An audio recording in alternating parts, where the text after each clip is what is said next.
환자분은 무정자증입니다. 그게 무슨 말씀이세요?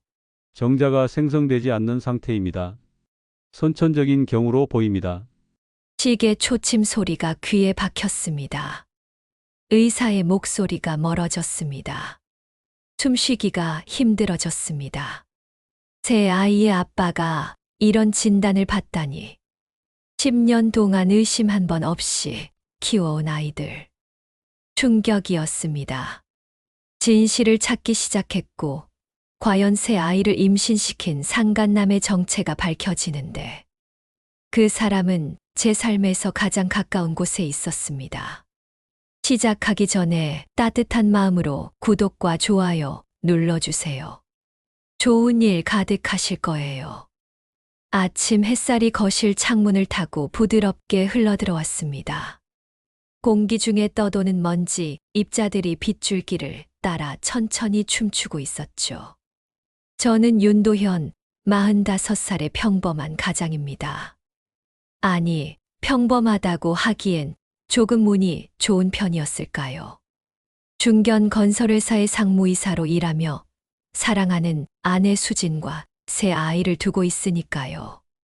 첫째 민준이는 올해 고등학교 2학년, 둘째 서연이는 중학교 3학년, 막내 지훈이는 초등학교 5학년입니다.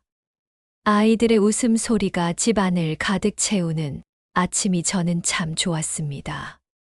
수진이 만들어주는 된장찌개 냄새가 코끝을 간지리고 아이들이 학교 갈 준비를 하느라 복작거리는 소리가 들려왔죠. 저는 이 모든 게 당연한 일상이라고 믿었습니다.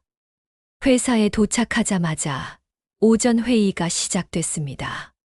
신규 프로젝트 입찰건으로 임원진이 모두 모였고 저는 발표 자료를 준비하며 긴장한 상태였죠.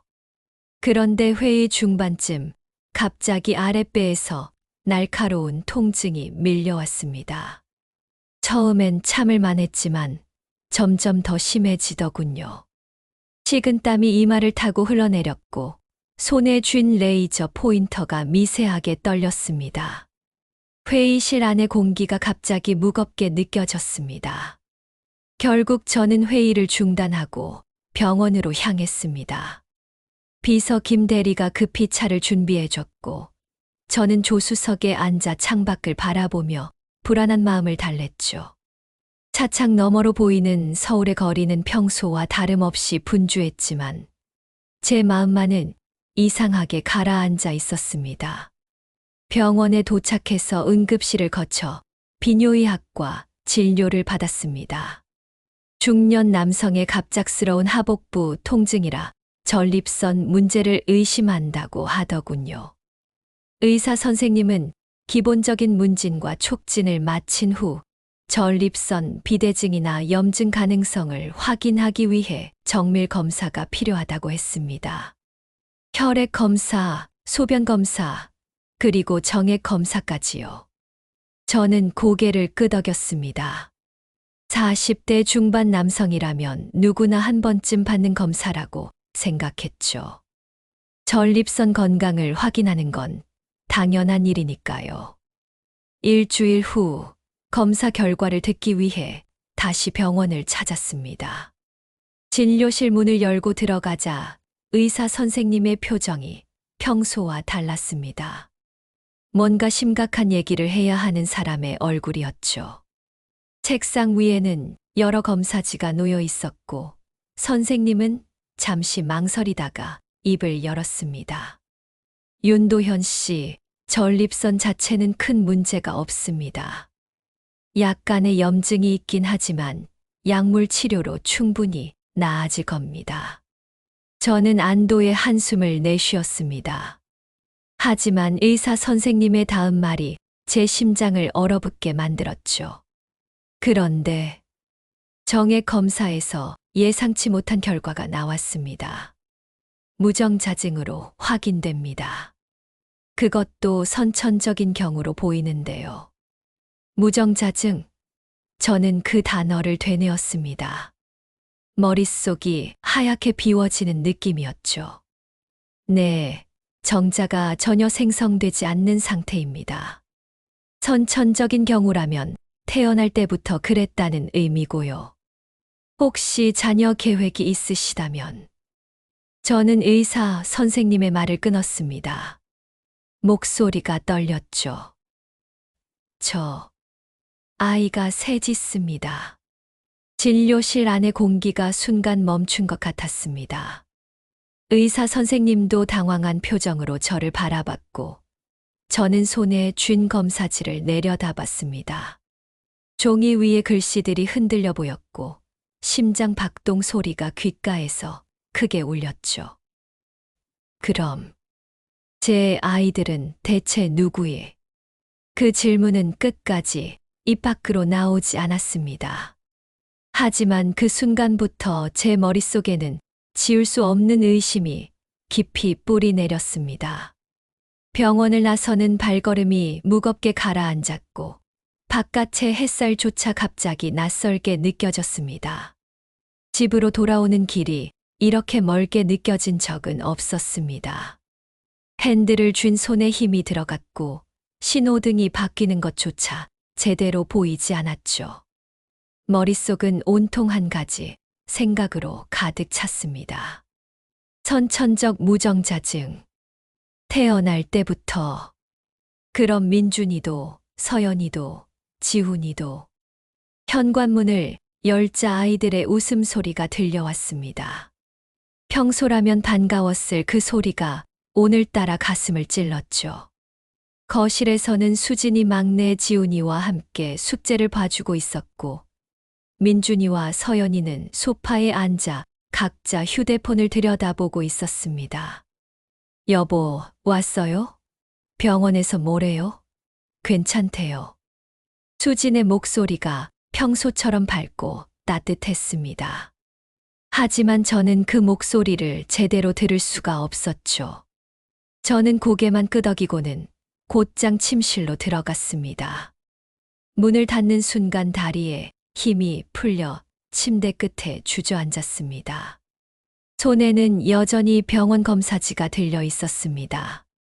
구겨진 종이를 펼쳐보니 그 차가운 의학 용어들이 눈에 박혔죠. 무정자증, 선천적, 불임. 밤이 깊어갔지만 잠은 오지 않았습니다. 천장을 바라보며 수없이 생각을 되짚었습니다. 수진과 저는 10년을 함께 살았습니다. 직장 동료로 만나 연애하고 3년 연애 끝에 결혼했죠. 첫째 민준이는 결혼 1년 만에 태어났고, 그 후 3년 터울로 서연이가, 다시 3년 후 지훈이가 태어났습니다. 아무런 의심 없이 지낸 10년이었습니다. 하지만 이제 모든 게 흔들렸습니다. 아이들의 웃는 얼굴이 떠올랐다가 다시 그 검사지의 글씨가 눈앞을 가렸죠. 옆에서는 수진이 고른 숨소리로 잠들어 있었습니다. 저는 그녀의 얼굴을 바라봤습니다. 10년을 함께한 여자, 제 아이의 엄마, 제 아내. 그런데 정말 모든 게 거짓이었을까요? 며칠이 지났지만 저는 정상적인 생활을 할 수 없었습니다. 회사에서도 집중이 되지 않았고, 집에 돌아와서도 가족들과 눈을 제대로 마주칠 수 없었죠. 수지는 제 이상한 기색을 눈치챘는지 몇 번이나 물어봤습니다. 여보, 요즘 왜 그래요? 혹시 회사에 무슨 일 있어요? 아니야. 괜찮아.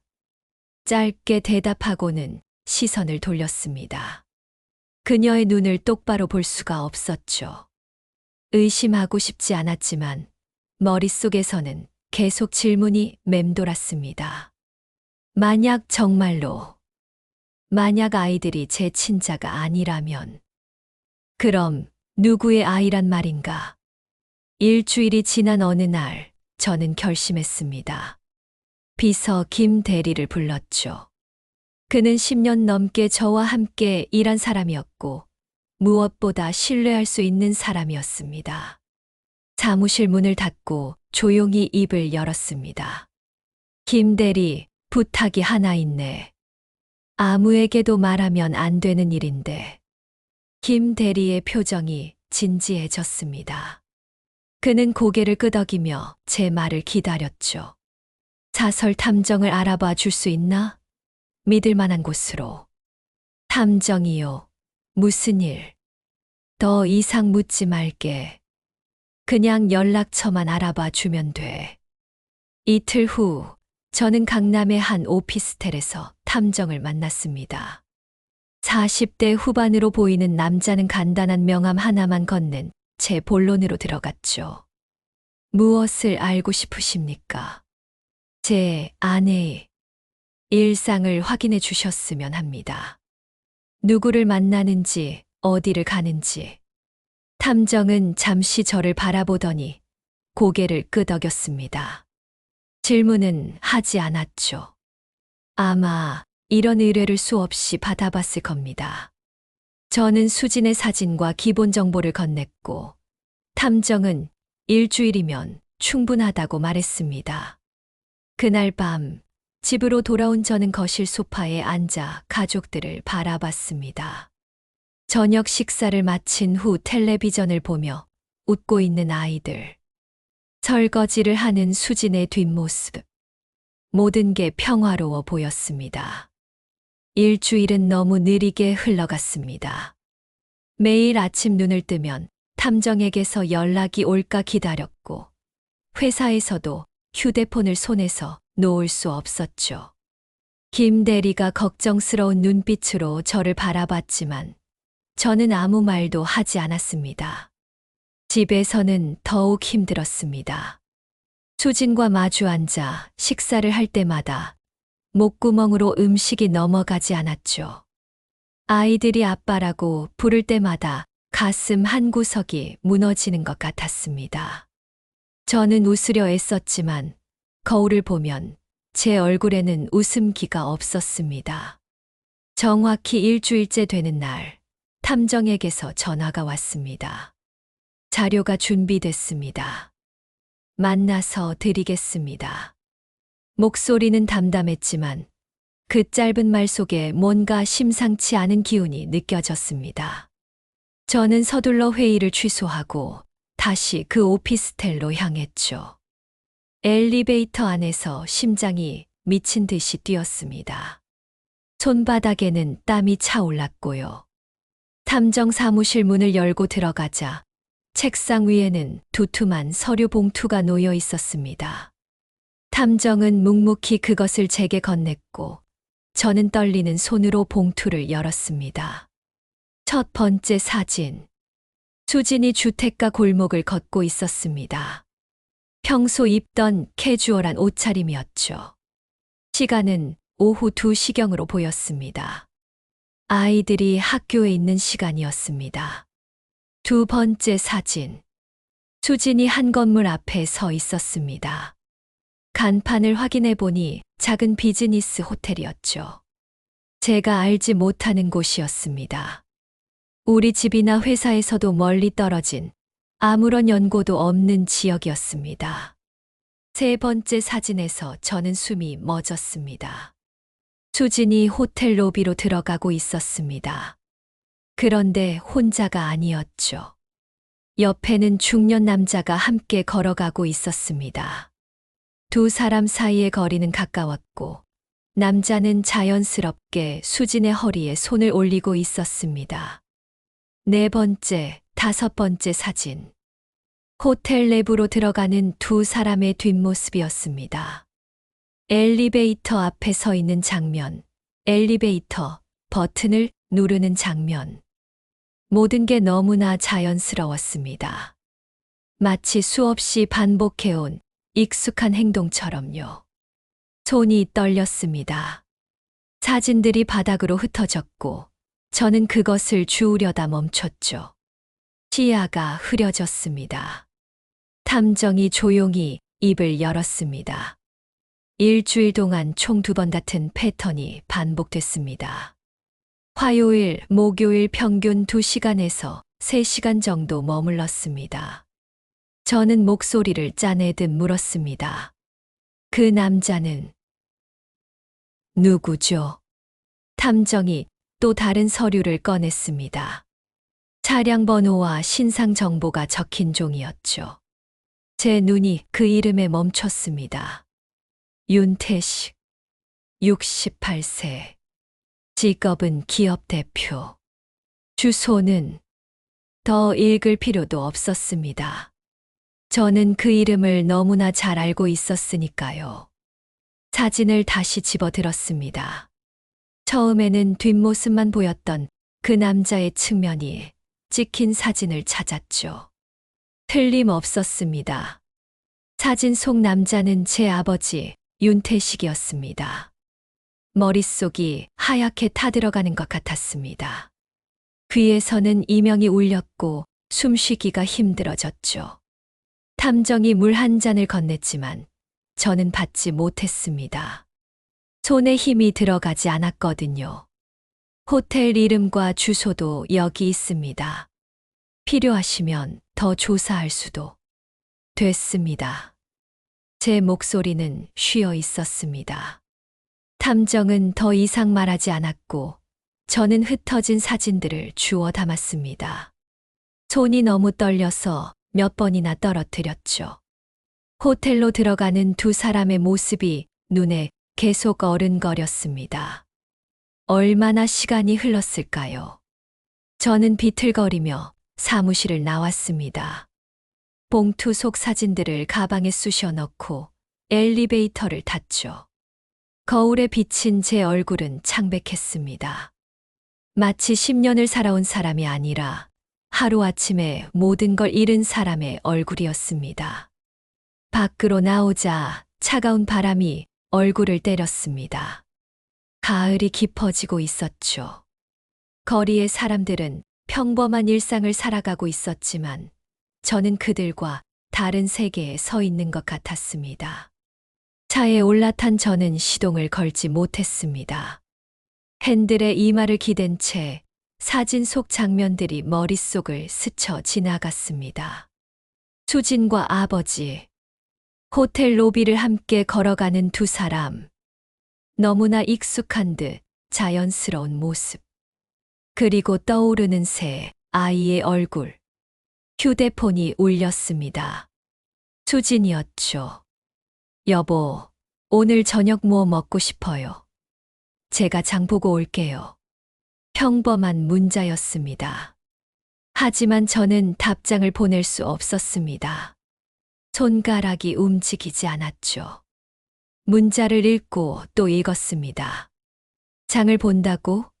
정말 장을 보러 가는 걸까요? 아니면 저는 휴대폰을 조수석에 던졌습니다. 그리고 시동을 걸었습니다. 어디로 가야 할지 몰랐지만 집으로 갈 수는 없었습니다. 아직은 사흘이 지났습니다. 저는 그 사흘 동안 집에 돌아가지 않았습니다. 회사 근처 호텔의 방을 잡고 출근과 퇴근을 반복했죠. 수진에게는 급한 프로젝트 때문에 회사 근처에 머물러야 한다고 문자를 보냈습니다. 그녀는 이해한다고 몸 챙기라고 답장을 보냈습니다.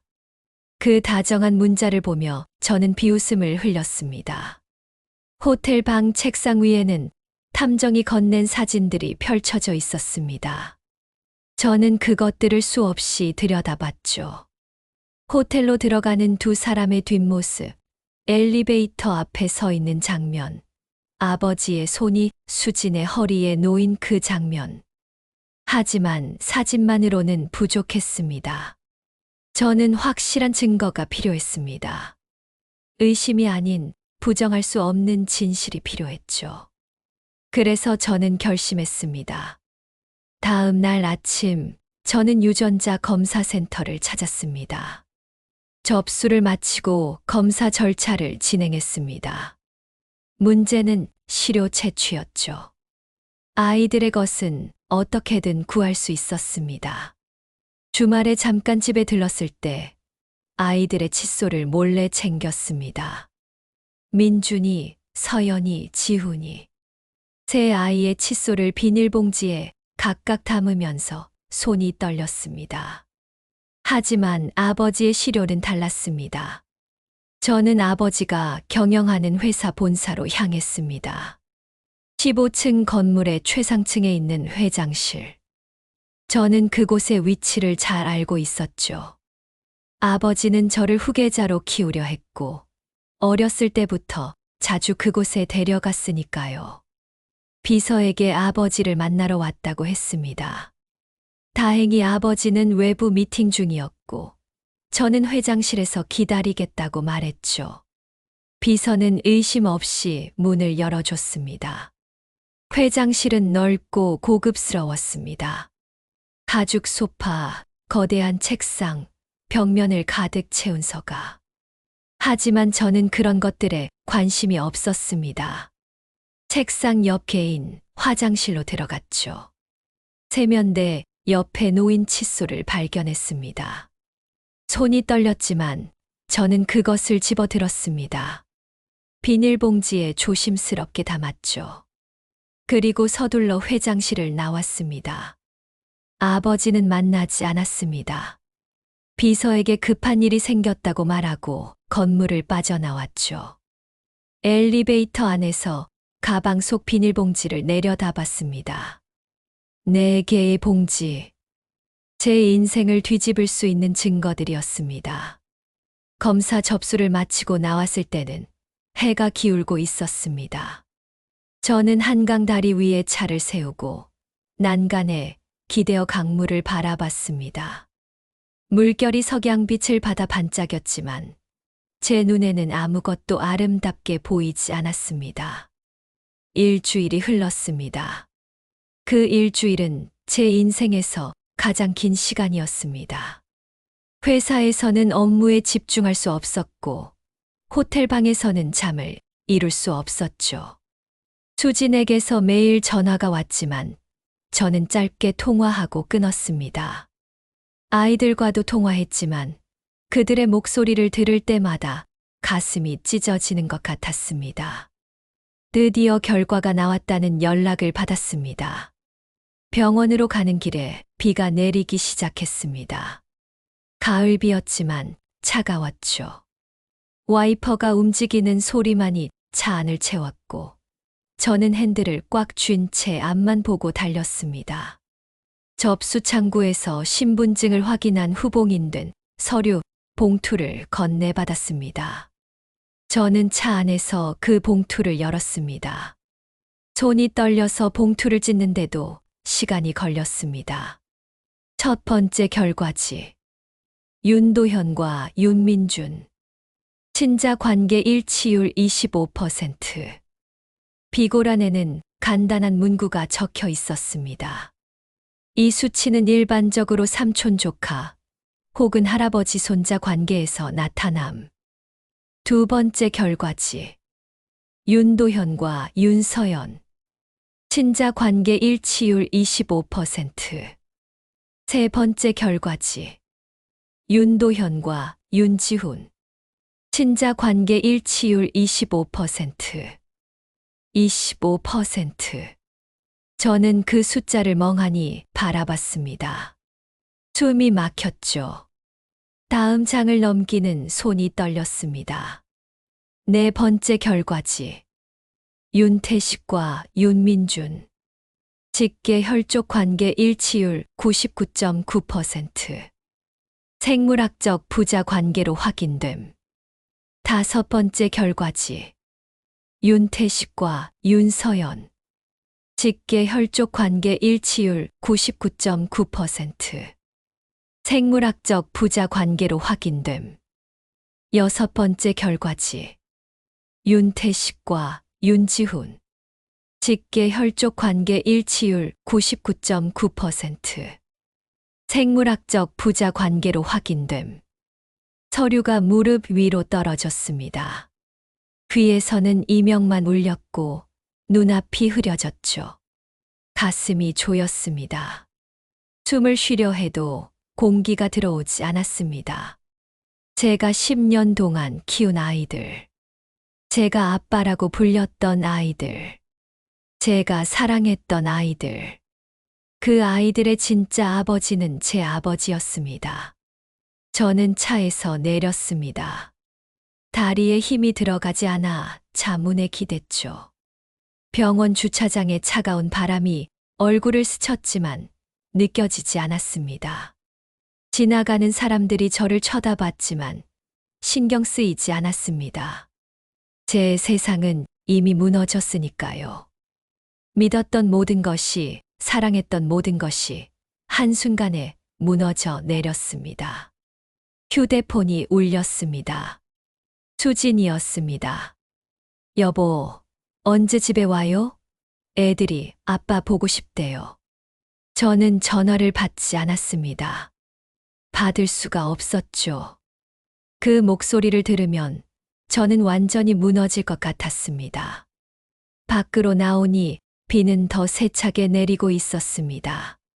저는 그 빗속을 걸었습니다.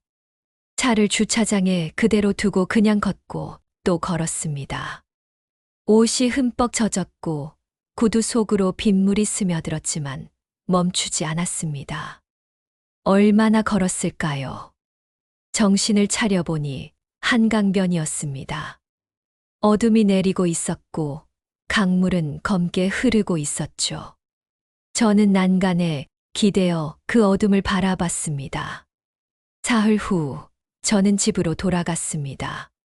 현관문을 열자 익숙한 냄새가 코끝을 스쳤습니다. 저녁 식사 준비를 하는 냄새였죠. 거실에서는 아이들의 목소리가 들렸고 주방에서는 수진이 설거지하는 소리가 났습니다. 모든 게 평범했습니다. 하지만 저는 더 이상 이 평범함의 일부가 아니었습니다. 여보, 오셨어요? 왜 이렇게 늦으셨어요? 수진이 앞치마를 두른 채 현관으로 나왔습니다. 얼굴에는 평소와 다름없는 미소가 있었죠. 저는 그 미소를 바라봤습니다. 10년 동안 봐온 미소. 하지만 이제는 낯설게만 느껴지는 미소였습니다. 피곤해 보이세요? 괜찮으세요? 괜찮지 않아. 제 목소리는 낮고 가라앉아 있었습니다. 수진의 미소가 사라졌죠. 그녀는 제 표정을 살피며 조심스럽게 물었습니다. 무슨 일 있으세요? 애들 재우고 얘기하자. 저녁 식사 내내 저는 한마디도 하지 않았습니다. 아이들이 학교 이야기를 했지만 귀에 들어오지 않았죠. 민준이가 제 얼굴을 쳐다보며 물었습니다. 아빠, 어디 아파요? 아니다. 괜찮아. 거짓말이었습니다. 저는 괜찮지 않았죠. 하지만 아이들 앞에서 무너질 수는 없었습니다. 식사를 마치고 아이들이 각자 방으로 들어간 후 저는 아내에게 말했습니다. 방으로 들어와. 수지는 불안한 표정으로 소파에 앉았습니다. 저는 그녀 맞은편에 앉았죠. 손에는 유전자 검사 결과지가 들려 있었습니다. 그리고 탐정이 건넨 사진들도요. 잠시 침묵이 흘렀습니다. 시계가 똑딱거리는 소리만 들렸죠. 저는 천천히 입을 열었습니다. 병원에서 검사를 받았어. 전립선 검사였는데 거기서 다른 걸 알게 됐지. 수진의 얼굴이 창백해졌습니다. 선천적 무정자증이래. 태어날 때부터 아이를 가질 수 없는 몸이었대. 여보. 수진의 목소리가 떨렸습니다. 하지만 저는 멈추지 않았습니다. 그래서 이상했어. 내가 아이를 가질 수 없는 몸인데 우리한테는 아이가 셋이나 있잖아. 저는 테이블 위에 사진들을 던졌습니다. 호텔 앞에서 찍힌 사진, 로비로 들어가는 사진, 엘리베이터 앞의 사진. 수진의 얼굴에서 핏기가 완전히 사라졌습니다. 이건, 그리고 이것도. 유전자 검사 결과지를 그녀 앞에 놓았습니다. 수지는 떨리는 손으로 그것을 집어들었죠. 첫 장을 보는 순간 그녀의 눈에서 눈물이 흘러내렸습니다. 난 아이들의 아버지가 아니더군. 하지만 우리 아버지가 아이들의 생물학적 아버지라고 나왔어. 아, 여보, 이건 변명할 거리라도 있는 거야? 제 목소리가 높아졌습니다. 참고 있던 분노가 터져 나왔죠. 수지는 고개를 떨구고 울기 시작했습니다. 어깨가 들썩였고 눈물이 바닥에 떨어졌죠. 하지만 저는 동정심을 느낄 수 없었습니다. 제 가슴 속에는 분노와 배신감밖에 없었으니까요. 말해봐. 언제부터였어? 처음부터 계획한 거였어. 아니에요. 그게 아니에요. 수진이 고개를 들었음이 눈은 빨갛게 충혈되어 있었고 얼굴은 눈물로 범벅이 되어 있었죠. 그럼 뭔데? 설명해봐. 저는 수진의 목소리가 끊겼습니다. 그녀는 한참을 울다가 떨리는 목소리로 말하기 시작했습니다. 결혼하고 1년쯤 지났을 때였어요. 친정아버지 사업이 어려워지셨어요. 운영자금도 부족하고 그때 시아버님께서 도와주셨어요. 저는 입을 다물고 그녀의 말을 들었습니다. 5억 원을 투자해 주셨어요. 그리고 친정아버지 거래처도 연결해 주셨고요. 시아버님 인맥으로 큰 업체들하고 계약도 하게 됐어요. 그때부터 친정 사업이 다시 살아났죠. 수진의 목소리는 점점 작아졌습니다. 처음엔 그냥 도와주시는 줄 알았어요. 사돈 간에 당연한 거라고 생각했어요. 하지만 그게 끝이 아니었어요. 뭐가 끝이 아니었는데 그분이 대가를 원하셨어요. 어떤 대가? 수지는 고개를 떨구고 더 이상 말하지 못했습니다. 거절하지 그랬어. 거절할 수 없었어요. 수진이 소리쳤습니다. 처음으로 목소리를 높였죠. 시아버님이 협박하셨어요. 만약 거절하면 투자금 5억 원을 당장 회수하시겠대요. 그리고 연결해 주신 거래처들도 다 끊으시겠다고. 그럼 친정아버지는 하루아침에 다시 망하는 거예요. 이번엔 빚만 남고요. 방에 정적이 흘렀습니다. 수지는 계속 울고 있었고 저는 주먹을 불끈 쥐었습니다. 손톱이 손바닥을 파고들었지만 아프지 않았습니다. 그래서 응한 거야? 어쩔 수 없었어요. 친정 식구들이 다 길거리에 나앉게 생겼는데. 저는 정말 그 결과가 아이들이고. 수지는 대답하지 못했습니다. 침묵이 대답이었죠. 저는 천장을 올려다봤습니다. 눈시울이 뜨거워졌지만 눈물은 나오지 않았습니다. 민준이도 서연이도 지훈이도 다. 수지는 고개를 끄덕였습니다. 그 순간 저는 완전히 무너졌습니다. 10년 동안 쌓아온 모든 것이 한순간에 무너져 내렸죠. 왜 말하지 않았어? 말할 수 없었어요. 시아버님이 절대 말하지 말라고 하셨어요. 만약 말하면 모든 걸 끝내겠다고. 친정도, 저희 가정도. 그래서 10년 동안 속인 거야? 나한테도, 아이들한테도. 미안해요. 정말 미안해요. 수진이 바닥에 엎드려 울었습니다. 하지만 저는 그녀를 위로할 수 없었습니다. 분노도 슬픔도 모든 감정이 뒤섞여 아무것도 느껴지지 않았죠. 저는 자리에서 일어났습니다. 수진이 제 바지를 붙잡았지만 뿌리쳤습니다. 어디 가세요? 여보, 제발. 당분간 여기 있을 수 없어. 저는 침실로 들어가 옷가방을 꺼냈습니다. 옷을 집어넣는 손이 떨렸죠. 수진이 문 앞에 서서 울고 있었지만 저는 쳐다보지도 않았습니다. 가방을 들고 현관으로 향했을 때 민준이의 방문이 살짝 열려 있었습니다.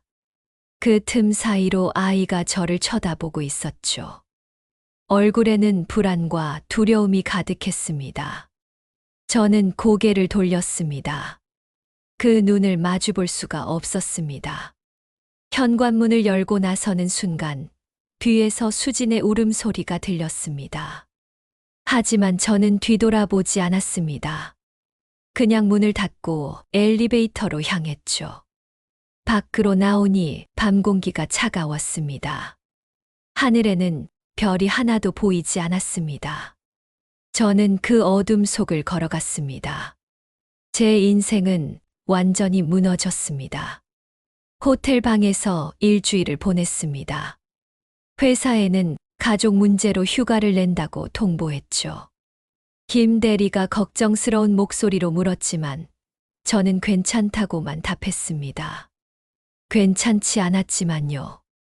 창밖을 바라보며 하루 종일 멍하니 앉아 있었습니다. 수진에게서 수십 통의 전화와 문자가 왔지만 받지 않았습니다. 아이들 목소리가 담긴 음성 메시지도 들어왔죠. 아빠, 언제 와요? 아빠 보고 싶어요. 그 목소리를 들을 때마다 가슴이 찢어졌습니다. 하지만 돌아갈 수는 없었습니다. 침대 옆 테이블 위에는 모든 증거가 쌓여 있었습니다. 유전자 검사 결과지, 탐정이 건넨 사진들, 호텔 출입 기록.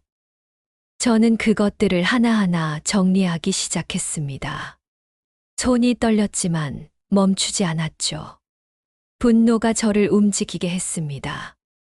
10년 동안 저를 속인 아버지. 며느리를 협박하고 강요한 그 사람. 제가 존경했던, 아니 존경해야 한다고 믿었던 그 사람. 이제 저는 그를 아버지로 볼 수 없었습니다. 그는 범죄자였습니다. 다음 날 아침, 저는 변호사 사무실을 찾았습니다. 대학 동기인 정민호 변호사였죠. 그는 저를 보자마자 깜짝 놀란 표정을 지었습니다. 도현아, 무슨 일이야? 얼굴이 왜 그래? 민호야, 상담 좀 하자. 형사 사건으로. 형사 사건. 그의 표정이 굳어졌습니다. 저는 준비해온 서류 봉투를 그의 책상 위에 놓았죠.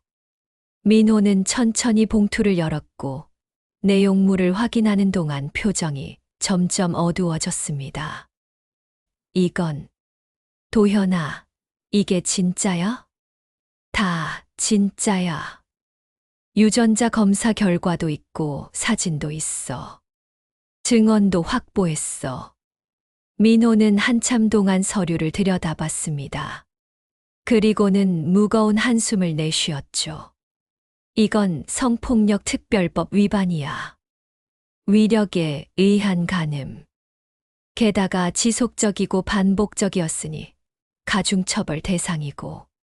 도현아, 이거 고발하면 내 아버지는. 알아. 그래도 해야 해. 민호는 저를 바라봤습니다. 그의 눈에는 동정과 걱정이 섞여 있었죠. 가족들은 어떻게 되는데? 아이들은?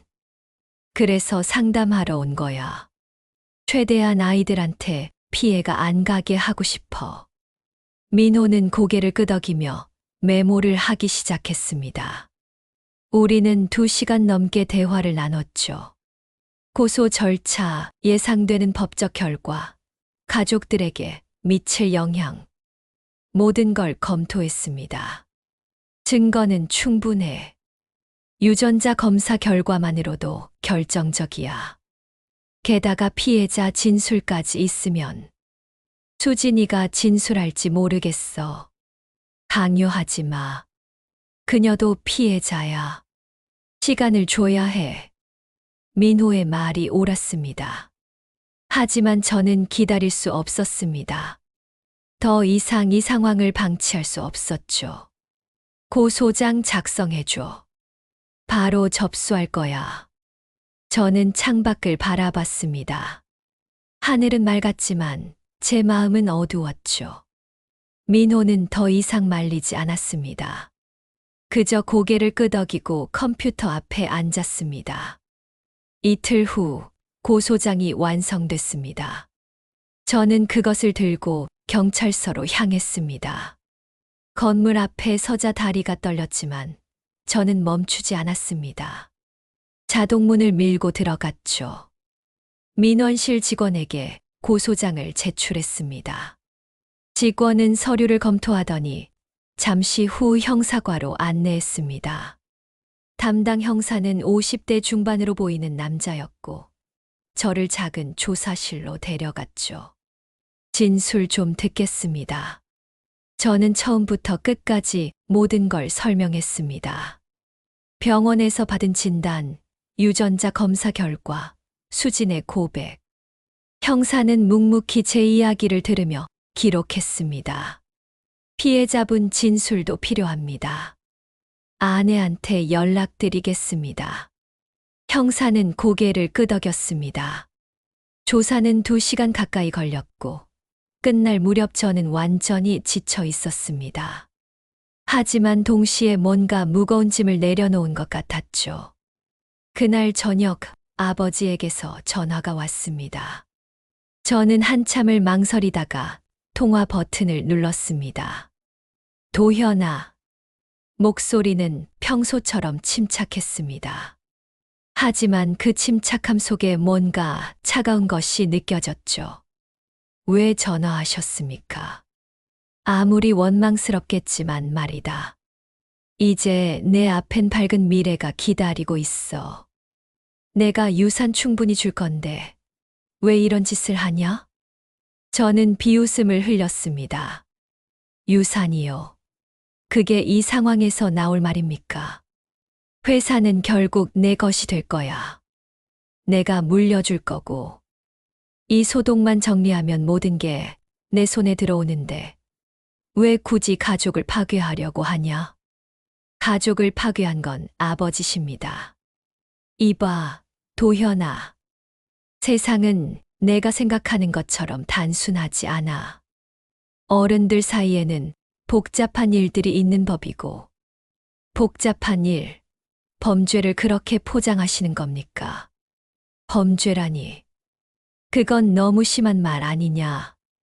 수진이도 동의했고, 친정을 도와준 대가로. 대가요? 협박으로 강요한 게 대가입니까? 전화기 너머로 짧은 침묵이 흘렀습니다. 내가 얼마나 많은 걸 내게 줬는지 생각해봐라. 이 집도 내 지위도 모든 게 내가 만들어준 거야. 그런데 이제 와서 나를 범죄자로 만들려고? 도현아, 마지막으로 한 번만 더 생각해봐라. 고소를 취하해. 그럼 모든 걸 없던 일로 하고 내가 원하는 대로 해주마. 회사 경영권도 당장 넘겨줄 수 있어. 저는 전화기를 꽉 쥐었습니다. 손에 땀이 찼죠. 싫습니다. 법대로 하겠습니다. 이 미련한 놈아. 내가 무슨 짓을 하는지 알기는 하냐? 알고 있습니다. 정의를 세우는 겁니다. 저는 전화를 끊었습니다. 손이 떨렸지만 후회는 없었습니다.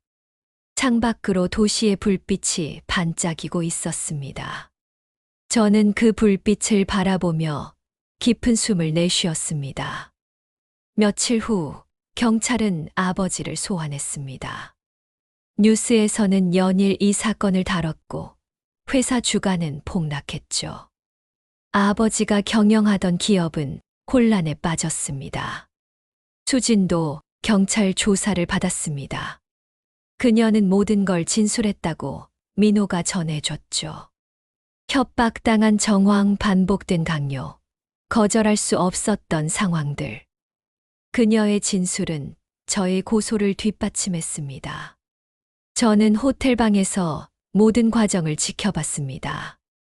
뉴스 기사를 읽고 댓글을 보고 여론의 반응을 확인했죠. 대부분은 아버지를 비난했지만 일부는 가족 문제를 공론화한 저를 비판하기도 했습니다. 하지만 저는 흔들리지 않았습니다. 한 달이 지났습니다. 검찰은 아버지를 기소했고 재판 날짜가 잡혔습니다. 저는 증인으로 출석하게 됐죠. 모든 것이 빠르게 진행됐습니다. 재판 전날 밤, 저는 아이들 사진을 들여다봤습니다. 민준이, 서연이, 지훈이. 웃고 있는 아이들의 얼굴. 저는 그 사진을 가슴에 안았습니다. 아이들에게 깨끗한 세상을 물려주고 싶었습니다. 거짓과 협박이 아닌 진실과 정의가 있는 세상을요. 재판 당일 하늘은 흐렸습니다. 법원 건물 앞에는 취재진이 몰려 있었고 카메라 플래시가 터졌죠. 저는 선글라스를 쓰고 고개를 숙인 채 법정으로 들어갔습니다. 복도를 걷는 발걸음이 무겁게 울렸습니다. 법정 안은 숨이 막힐 듯 조용했습니다. 방청석에는 기자들과 방청객들이 가득 차 있었죠. 저는 증인석 근처에 마련된 자리에 앉았습니다. 그리고 피고인석을 바라봤습니다. 아버지가 들어왔습니다. 정장을 차려입은 그의 모습은 평소와 다름없어 보였습니다. 하지만 얼굴은 수척해져 있었고 눈가에는 주름이 더 깊어진 것 같았죠. 그는 저를 한 번 쳐다봤지만 곧 시선을 돌렸습니다. 재판장이 입장했고 모두 일어났습니다. 재판이 시작됐죠. 검사가 먼저 기소 내용을 낭독했습니다. 위력에 의한 간음, 지속적이고 반복적인 성범죄, 협박과 강요. 차가운 법률 용어로 표현된 아버지의 죄목들이었습니다. 방청석에서는 웅성거림이 들렸고 재판장이 정숙을 요구했죠. 변호인 측 입장 들어보겠습니다. 아버지의 변호사가 일어났습니다. 유명한 변호사였죠. 그는 침착한 목소리로 주장을 펼쳤습니다. 피고인은 혐의를 전면 부인합니다. 며느리와는 정상적인 가족 관계를 유지해왔으며 친정 사업을 도운 것은 사돈으로서 당연한 도리였습니다. 일부 오해가 있었던 것으로 보이며 검사가 끼어들었습니다. 오해라고 하셨습니까? 유전자 검사 결과는 오해입니까? 피해자의 일관된 진술은 오해입니까? 변호사의 얼굴이 굳어졌습니다. 검사는 증거 자료를 제출하기 시작했죠. 유전자 검사 결과지, 호텔 출입 기록, 금융거래 내역, 그리고 수진의 진술서. 피해자 증인 출석시키겠습니다. 법정 문이 열리고 수진이 들어왔습니다. 그녀는 검은색 정장을 입고 있었고 얼굴은 창백했죠. 제 옆을 지나갈 때 우리의 눈이 마주쳤습니다. 그녀의 눈에는 두려움과 미안함이 섞여 있었습니다. 수지는 증인석에 앉았습니다. 선서를 하는 그녀의 손이 떨렸죠. 증인, 피고인과의 관계를 말씀해 주시겠습니까? 시아버지입니다. 언제부터 피고인과 부적절한 관계가 시작됐습니까? 수지는 잠시 망설이다가 입을 열었습니다. 결혼 1년 후였습니다. 친정 사업이 어려워졌을 때 시아버님께서 5억 원을 투자해 주셨고 거래처도 연결해 주셨습니다. 그 후 어떤 일이 있었습니까? 시아버님이 대가를 요구하셨습니다. 처음엔 믿을 수 없었습니다. 하지만 거절하면 투자금을 회수하고 거래처를 끊겠다고 하셨어요. 친정 식구들이 파산하게 될 상황이었습니다. 검사가 자료를 꺼냈습니다. 이 호텔 출입 기록을 보면 1년에 평균 50회 이상 만났습니다. 10년간 지속됐고요. 자발적이었습니까? 아니었습니다. 수진의 목소리가 떨렸습니다. 거절할 수 없었습니다. 시아버님은 제 약점을 알고 계셨고 계속 이용하셨습니다. 남편에게도 말할 수 없었어요. 말하면 모든 게 끝날 것 같았습니다.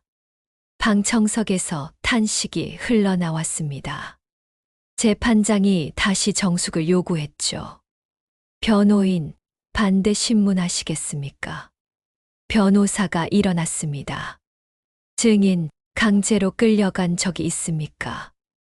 아니요. 하지만 폭행이나 감금을 당한 적은요? 그런 건 없었지만 협박의 구체적 증거가 있습니까? 녹음이나 문자 같은 것 말입니다. 수지는 고개를 떨구었습니다. 변호사는 계속 공격적으로 질문했고 수진의 얼굴은 점점 더 창백해졌습니다. 저는 주먹을 쥐었습니다. 변호사의 전술을 알고 있었지만 보고만 있기 힘들었죠. 검사가 다시 입을 열었습니다. 추가 증인 신청하겠습니다. 윤도현 씨, 증인석으로 나와 주십시오. 저는 자리에서 일어났습니다. 다리가 떨렸지만 걸음을 옮겼죠. 증인석에 앉자 아버지와 눈이 마주쳤습니다. 그의 눈빛은 차가웠습니다. 증인, 유전자 검사를 하게 된 계기를 말씀해 주십시오. 저는 병원에서 선천적 무정자증 진단을 받았습니다. 아이를 가질 수 없는 몸이라는 걸 알게 됐죠. 하지만 제게는 3명의 자녀가 있었습니다. 그래서 검사를 의뢰하셨군요. 네. 결과는 세 아이 모두 제 친자가 아니었습니다. 하지만 피고인과는 직계 혈족으로 확인됐습니다. 방청석이 술렁였습니다. 기자들이 메모를 했고 카메라가 돌아갔죠. 피고인에게 직접 확인한 적이 있습니까? 네. 전화 통화에서 피고인은 회사와 유산을 주겠다며 고소를 취하하라고 회유했습니다. 변호사가 벌떡 일어났습니다. 이해 있습니다. 증거가 없는 주장입니다. 통화 녹음이 있습니다. 저는 검사에게 준비해둔 파일을 건넸습니다. 민호의 조언으로 그날 통화를 녹음해뒀던 것이죠. 법정에 아버지의 목소리가 울려 퍼졌습니다. 내가 유산 충분히 줄 건데 왜 이런 짓을 하냐? 회사 경영권도 당장 넘겨줄 수 있어. 방청석이 다시 술렁였습니다. 아버지의 얼굴이 굳어졌고 변호사는 당황한 표정을 지었죠. 재판은 5시간 넘게 이어졌습니다. 증거와 증언이 쌓였고 변호인 측의 주장은 점점 힘을 잃어갔습니다. 해가 기울 무렵 재판장이 입을 열었습니다. 오늘 재판은 여기까지 하겠습니다. 다음 공판은 2주 후입니다. 법정을 나서는데 기자들이 몰려들었습니다. 마이크와 카메라가 저를 향했죠. 아버지를 고소한 심경이 어떻습니까? 가족 관계는 어떻게 됩니까? 저는 아무 대답 없이 고개를 숙이고 걸었습니다. 밖으로 나오니 비가 내리기 시작했습니다. 가을비였지만 차가웠죠. 1년이 흘렀습니다. 아버지는 징역 8년을 선고받았습니다. 위력에 의한 간음, 지속적 성범죄, 협박과 강요. 모든 혐의가 인정됐죠. 항소했지만 기각됐고 지금은 교도소에 수감되어 있습니다. 회사는 전문 경영인에게 넘어갔습니다. 저는 경영권을 포기했죠. 그 자리에 있고 싶지 않았습니다. 대신 작은 건축 설계 사무소를 차렸습니다. 처음부터 다시 시작하는 기분이었습니다. 가장 어려웠던 건 집으로 돌아가는 일이었습니다. 재판이 끝난 후 한 달 동안 저는 호텔에 머물렀습니다. 집에 갈 용기가 나지 않았죠. 수진과 아이들을 어떻게 마주해야 할지 몰랐습니다. 하지만 매일 밤 아이들의 목소리가 담긴 메시지가 왔습니다. 아빠, 언제 와요? 보고 싶어요. 그 목소리를 들을 때마다 가슴이 아팠습니다. 아이들에게는 아무 죄가 없었으니까요. 어느 금요일 저녁, 저는 결심했습니다. 짐을 챙겨 차에 실었죠. 집으로 가는 길이 낯설게 느껴졌습니다. 10년을 살던 곳인데도 말이에요. 현관문 앞에 섰습니다. 초인종을 누르려다 멈췄죠. 손이 떨렸습니다. 하지만 문이 열렸습니다. 수진이 서 있었습니다. 오셨어요. 그녀의 목소리는 조심스러웠습니다. 얼굴은 수척해져 있었고 눈가에는 다크서클이 있었죠. 저는 아무 말도 하지 못하고 서 있었습니다. 들어오세요. 거실은 조용했고 시계 소리만 들렸죠. 미안해요. 정말 미안해요. 수진이 먼저 입을 열었습니다. 제가 말했어야 했어요. 처음부터 여보한테 얘기했어야 했는데 겁이 났어요. 모든 게 무너질까봐. 저는 그녀를 바라봤습니다. 10년을 함께 산 여자, 새 아이의 엄마, 그리고 피해자. 당신도 힘들었겠어요. 네. 수진이 놀란 표정으로 저를 봤습니다. 저도 생각을 많이 했어요. 호텔에 혼자 있으면서 처음엔 분노만 있었어요. 배신감도 있었고.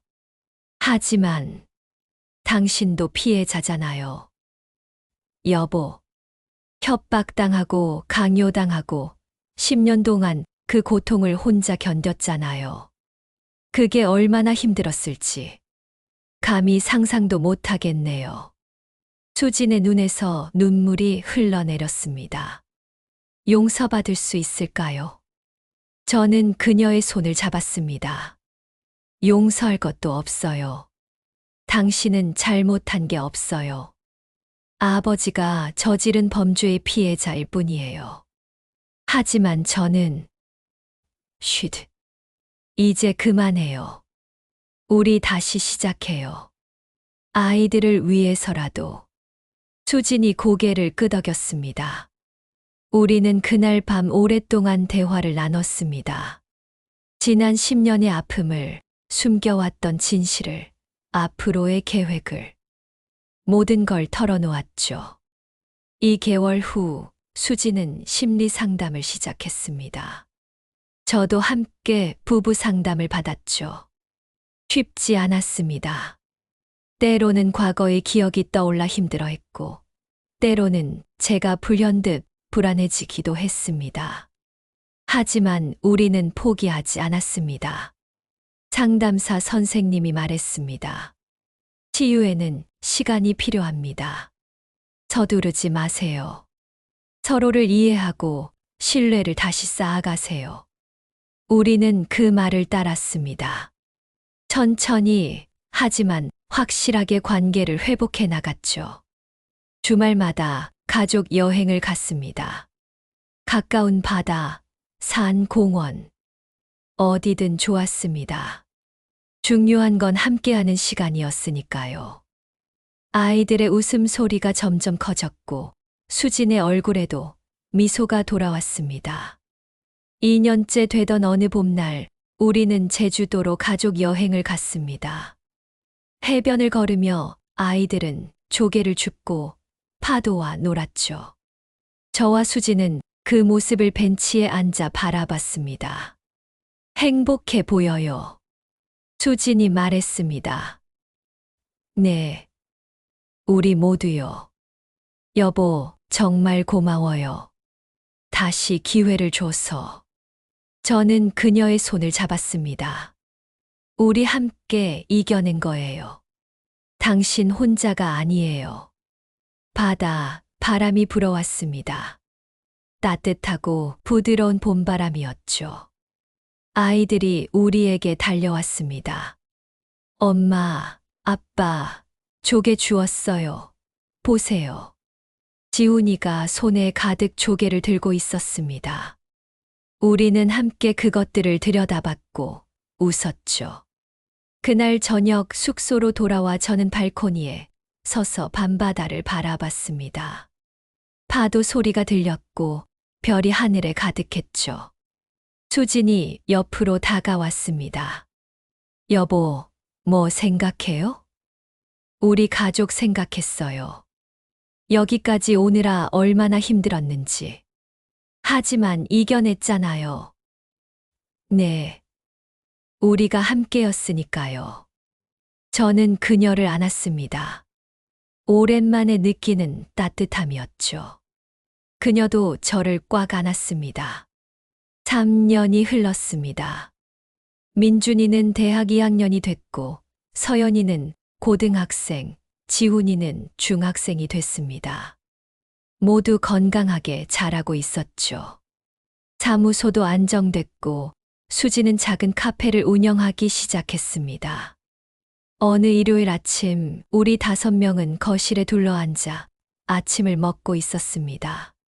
햇살이 창문을 통해 들어왔고, 커피 향이 집안을 가득 채웠죠.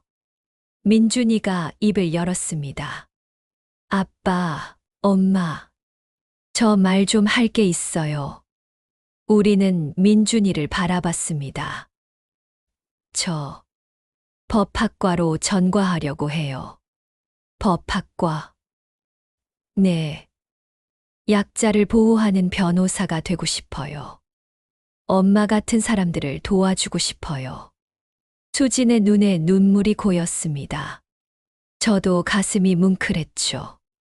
잘 생각했다, 민준아. 아빠가 응원할게. 민준이가 미소를 지었습니다. 그 미소 속에는 성장한 청년의 의연함이 있었습니다. 식사를 마치고 설거지를 하는데 수진이 옆으로 다가왔습니다.